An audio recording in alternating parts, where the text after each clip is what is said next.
Very good morning once again from the sports desk. We are still talking about the Formula E Championship. We are, of course, it's making its pit stop in the mother city. Plenty of action that we've already seen, and this is all before the main race even gets underway at 4 o'clock. You would have remembered in just the last hour we were talking to eNCA sports editor Vatango Beni, who was taking us just past a couple of those garages, one of them being that of Calvin van der Linde, the other one being that of Stoffel van Doren, as well as Jean-Eric Verne. Those are the world champions, at least the defending world champion and the two-time world champion. So we're going to go back to the mother city, of course, onto the street track, and we're going to talk to sports reporter Justin Ford, who we've been talking to as well during the course of this morning. Justin, a very good morning to you once again. Of course, we've spoken so much about what exactly this race means in terms of e-mobility, the education about e-mobility, what exactly that it is FIA and Formula E are trying to achieve by bringing this race for the very first time to the southern half of the African continent. We do know that we are only about the second country on this continent after Morocco to be hosting a Formula E race. It's the first time happening here in South Africa. It is a bid, at least from a South African point of view, for us to try and show that we can also host Formula One, that we can make this the home, the African home, for Sir Lewis Hamilton, Max Verstappen and the likes. Just what kind of action have we been seeing from your part? Yeah, good morning again, Moreno. We've moved ourselves to the E-Fest, a very big part of the setup here for the weekend at the inaugural Cape Town E-Prix. The fact that speaks to the e-mobility, to sustainability. The world is changing, and I think a lot of people need to be educated about that first and foremost, but secondly, need to be exposed to it. So in the E-Fest, we have many manufacturers, car manufacturers, providing access to their e-vehicles, something that's also very new, potentially costly, but something very new to various people. But there's also things surrounded around the scooters, around bikes, as well as your skateboards that potentially are electric as well. So I've moved into the alternative energy stand, where the guys here will be telling me exactly what it is that their product offers, the public out there. An alternative to using fuel, something that's very costly as well. So I am joined by two gentlemen, and I'll call in Daniel first. Daniel, if you could just come a bit closer to us here, if you don't mind. So Daniel's one of the co-founders of the company. Daniel, just briefly, Alternative Energy, what is it that you guys are wanting to offer the South African public? I'll hold for you.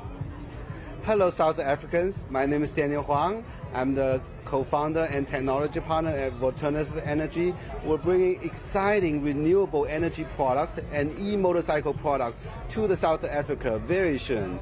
We are introducing mass energy storage products that power by solar, which also power our swappable battery stations. We use a swappable battery to power our electric motorcycles with zero emissions, all managed by our very intelligent energy management software. This is our whole offerings, which is going to be very exciting to the society. Here's the product. I like that. You can just come this side to me, to my right, if you don't mind. Sorry, to my right.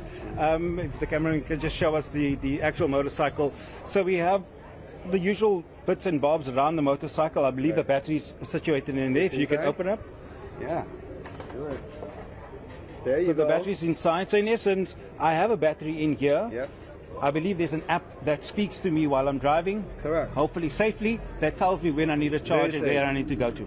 Yeah, exactly. So when the battery is running low, you get a notification from the user's app, and you can come to a nearby swapping station, scan the station, and take out that battery, put it in, and get a new battery. And the bike is all ready to go again in 30 seconds. I like that a lot. Mohammed, if you could join me quickly. Mohammed is the chairperson of the board. The decision to bring something different to the market is important, and to set yourselves apart.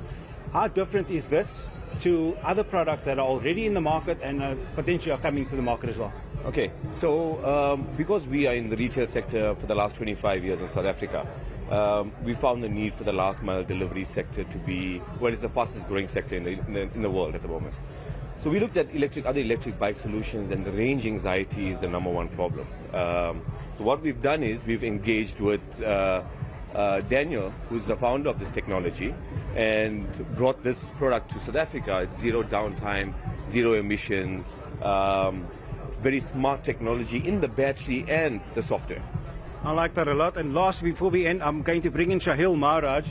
Shahil, if you don't mind joining me quickly. Shahil's actually going to show us exactly what the process is. Sorry, Mohammed. Okay. So Shahil, go for it. We'll follow you. In essence, what is it that you need to do? I've been shown via my app where my nearest spot is to change my battery. Let's go and do that. Awesome. Thank you so much, Justin. So this is Africa's first truly swappable battery electric bike. So as you can see, the bike is fully electric and digital. So you pop up, you take your battery out, you take it to your nearest swappable station that's going to be all over South Africa.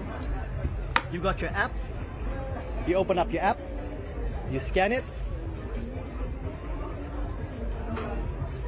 your swap station opens. Please put in the battery. The door. You put your battery in.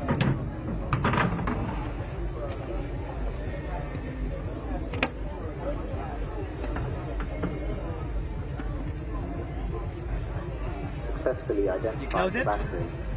Please close the door. And the next one pops out. The door is open. Your next one comes out. Sure thing. You take it back to your bike.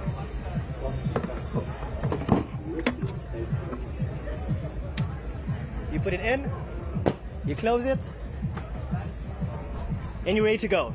And on your bicycle, the proverbial phrase goes, well, there we have it. Alternative Energy coming in with a bike that you literally go and swap out your battery. So it is alternative to the fact that you will charge other devices at home, whether it be your e-vehicle or your e-bike, potentially putting at risk items at home, or preventing you from charging other vehicles. But swapping out your battery, something different, something new, something to consider. Is the future. It certainly is the future, is e-mobility. And I think this is the beauty of Formula E coming into Cape Town, is that it's not just about the cars, the very quieter cars compared to Formula One on the track. It is also an opportunity, of course, for us to learn about such initiatives and alternative, of course, bikes that we can look into. So it certainly is the future. But Justin, we'll leave it there with you for now. Definitely catch up a little later on.